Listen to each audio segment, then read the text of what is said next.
हज़रत सुलेमान अलैहिस्सलाम के दौर में एक शख्स ने एक खूबसूरत परिंदा खरीदा।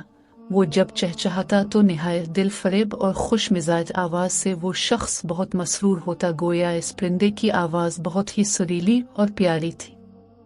एक दिन अचानक इस पिंजरे के पास इसी के जैसा एक और परिंदा आया और अपनी ज़बान में कुछ बातें की और चला गया। पिंजरे में मौजूद परिंदा बिल्कुल खामोश हो गया, गोया ऐसा हो गया जैसे वो गूंगा परिंदा है। इसके मालिक ने 2-3 दिन इंतजार किया मगर परिंदा बिल्कुल खामोश। वो शख्स हज़रत सुलेमान अलैहिस्सलाम की बारगाह में इस परिंदे को पिंजरे समेत लाया और शिकायत के ये बहुत महंगा परिंदा खरीदा था, इसकी आवाज़ मुझे मसरूर करती थी मगर अब न जाने क्या हुआ कि बोलता ही नहीं। हज़रत सुलेमान अलैहिस्सलाम जो जानवर, चरिंद, रिंद सब की बोलियां जानते थे, ने इस परिंदे से पूछा, क्या वजह है जो तुम खामोश हो गए हो?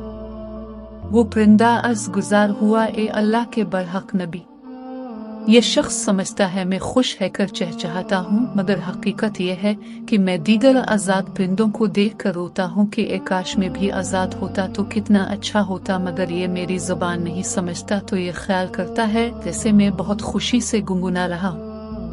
फिर एक दिन मेरा एक हमजिन्स मेरे पास आया और कहा कि ये शख्स तेरी ज़ुबान नहीं समझता बल्कि समझता है कि तो बहुत सुरीली आवाज़ के साथ खुशी खुशी चहचहा रहा है।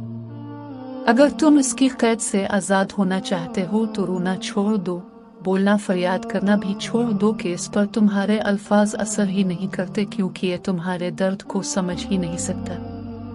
बस फिर किया था, मैं तब से खामोश है कर सब्र कर रहा हूँ। हज़रत सुलेमान अलैहिस्सलाम ने इस शख्स से कहा कि पिंजरा खोल दो और उसको आज़ाद कर दो, क्योंकि अब ये पिंजरे में कभी नहीं बोलेगा।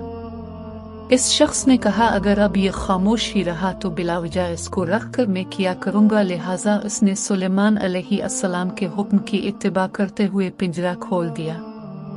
वो परिंदा फौरन उड़कर दरख्त की शाख पर बैठा और इस शख्स को देखकर कुछ चहचहा कर उड़ गया। इस शख्स ने हज़रत सुलेमान अलैहिस्सलाम से अर्ज़ की कि ये क्या कहकर गया है? आप अलैहिस्सलाम ने फरमाया कि उसने कहा कि अगर तू भी अपने गमों और मसाइब से आज़ाद होना चाहता है तो खामोश हो जा और सब्र कर, किसी से कुछ शिकायत ना कर तो तुझे भी एक दिन सारे गमों से निजात मिल जाएगी।